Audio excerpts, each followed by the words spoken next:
ऐसे ऐसे जिस स्थान पर खड़े होने से, देखने से, बात करने से हमारी वृत्ति बिगड़ रही, उस स्थान का तत्काल त्याग कर देना चाहिए, वहां से हट जाना चाहिए। पहला है स्थान, जैसे सत्संग, यमुना जी का एकांतिक पावन तट, किसी लता के नीचे, किसी संत भगवान के सानिध्य में। अब हमारा ये स्थान भजन वृत्ति बढ़ाएगा। उस व्यक्ति का घर जिसके पास जाने से वासनाएं बढ़ रही, उस स्थान में जहां दृश्य देखने से हमारे अंदर गंदी बातें आ रही। पहला है स्थान। दूसरा है अन्न। बहुत बड़ा प्रभाव अन्न का होता है।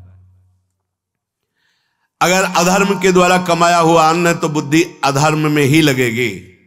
यदि भोजन पकाते समय, रसोई रांधते समय आप विकारात्मक चिंतन कर रहे हैं तो कोई भी प्रसाद पाए उसके अंदर विकार जागृत हो जाएगा।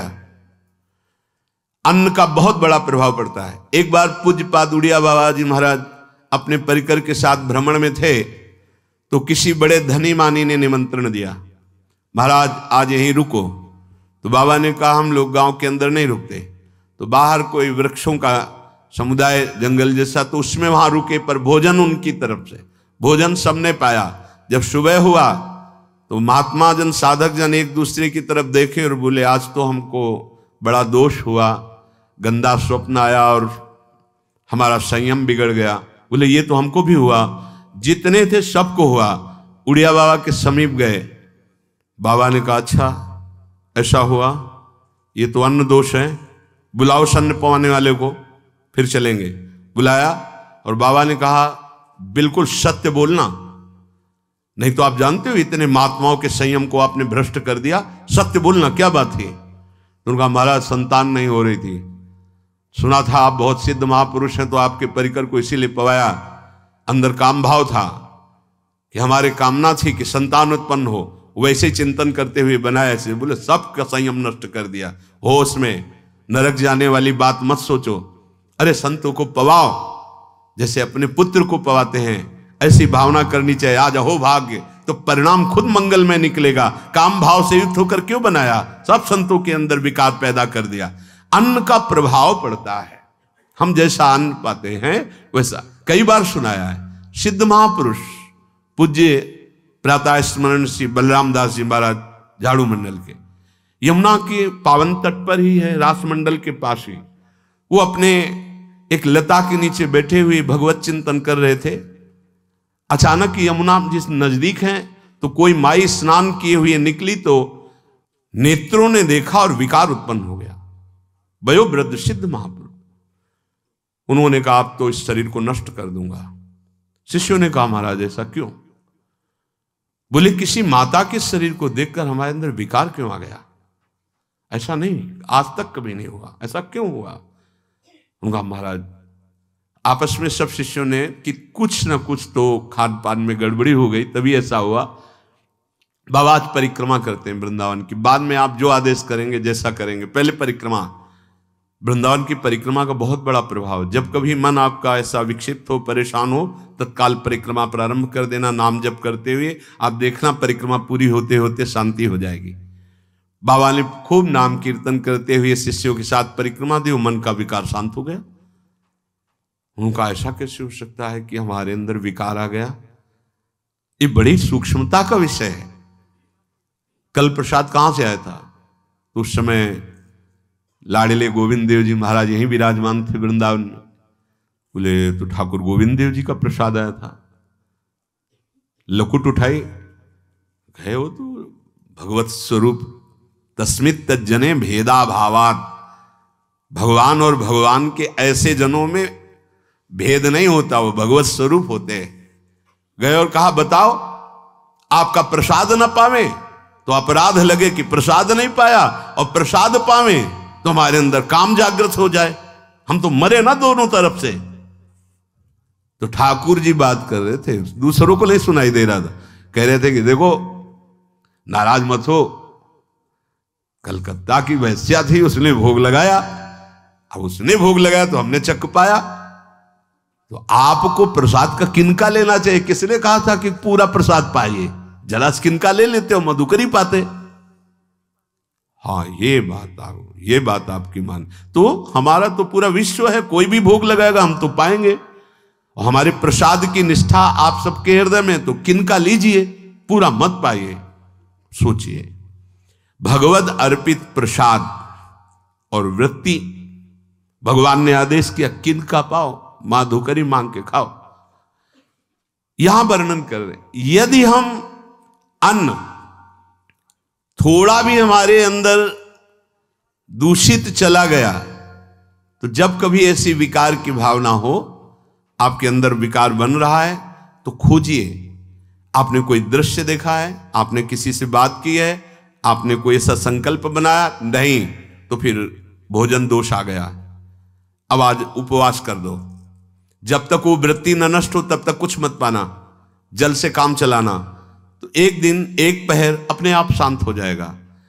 अगर बहुत विकलता हो रही तो नाम कीर्तन शुरू कर दो, भोजन मत पाना, नाम कीर्तन शुरू, बिल्कुल शांति मिल जाएगी, बिल्कुल।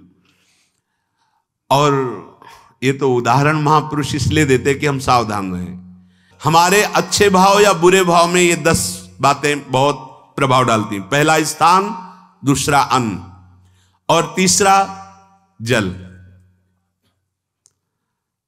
पानी भी बहुत संभाल के, नहीं आजकल तो देखो प्रायः ऐसे दांत से प्लास्टिक नोचेंगे, ऐसे पानी पिएंगे, कब भरी गई, कहां भरी गई, कैसा पानी, बड़ा देखो कैसा हमारे भजन साधन के लिए विक्षेप पैदा होता चला जा रहा है। पहले सुंदर सरोवरों का जल, मतलब 15 वर्ष तो गंगा जल ही केवल पिया है, जो आकाशवृत्ति से मिला नहीं, गंगा जल ही पिया है। कुआं का जल, फिर आया हैंडपैप का जल, अपवित्र होने लगा। हैंडपैप में जो वाशर, अगर वो कहीं चमड़े का पड़ा हुआ है तो अपवित्र जल हो गया। अब हैंडपैप का भी अंतर ध्यान स्वरूप हो गया, अब तो नहीं दिखाई देता। अब रह गया है मोटर से निकले और फिल्टर में जाए, वो मशीन जो फिल्टर करती है पानी को, आरओ, उससे। अब वो जिनके पास है तो है, नहीं तो परिक्रमा लगाया हो, आपको पानी पीने को नहीं मिलेगा। देखो कैसा समय आ गया। भोजन, पहले कोई दगाबाजी भोजन में तो नहीं करता था। गांव में जब जिसके यहां दूध बेचा जाता था ना, उसको बहुत लघु दृष्टि से देखा है, गाय माए एक बराबर होती है, ये दूध बेचता है। 10-5 किलो मठा तो आप ऐसे मांग के ले सकते थे, अगर अड़ोस पड़ोस में वो मठा मिल जाएगा। जब कोई उत्सव होता, फ्री दूध 100-200 500 किलो पूरे गांव के सब दे देते, कोई ऐसे बेचता था। अब दूध नहीं, जब बूढ़े लोग बैठते थे कहते थे पानी बिकेगा आगे चल के। आज पानी बिक रहा है, नहीं बिक रहा, पानी बिक रहा है। हमें लगता है सबको ही पैसे से ही पानी है। वो बोतलें नीली नीली नहीं, इतनी बड़ी बड़ी बिकती, उन्हीं से पानी पिया जा रहा है। आगे और समय जल का प्रभाव पड़ता है। जैसे हम गंगा जल पीते थे, सही कहते हैं, कई दिन जब भोजन नहीं मिलता तो पूरी पौष्टिकता गंगा जल से मिलती थी। गंगा माता के जल से ऐसा लगता था मानो हम परम पावन अमृत पान कर रहे हैं, सारी पौष्टिकता मिलती थी। कुएं का जल अपने आप में पौष्टिकता से युक्त होता, जो हमें चाहिए। आज देखो जल की समस्या हो गई, पवित्र जल पीने के लिए हम तरस रहे हैं। कहां है जल, और कैसे मिलेगा जल?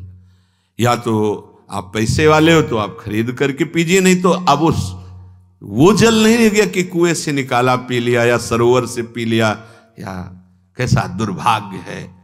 जल का बहुत बड़ा योग है साधना में। जैसे स्थान का तो परम पावन वृंदावन धाम, अन्न का तो अब हम भगवत प्रसाद पाते हैं, तो जल का बहुत बड़ा योग है। आज दूषित होता चला जा रहा है, क्योंकि अब हाथ की बात नहीं रह गई है कि आप सुंदर कुआं से जल लें या सरोवर से जल लें या आप नदी से जल लें। हाँ, स्वामी जी के लिए लिखा हुआ है कि रोज यमुना स्नान और रोज यमुना जल ही पान। हमारे वृंदावन के समस्त भगवत स्वरूपों का स्नान यमुना जल से ही होता था, हो रहा है और होता ही रहेगा। बिहारी जी के लिए आज भी कलश में भरकर यमुना जल ही जाता है।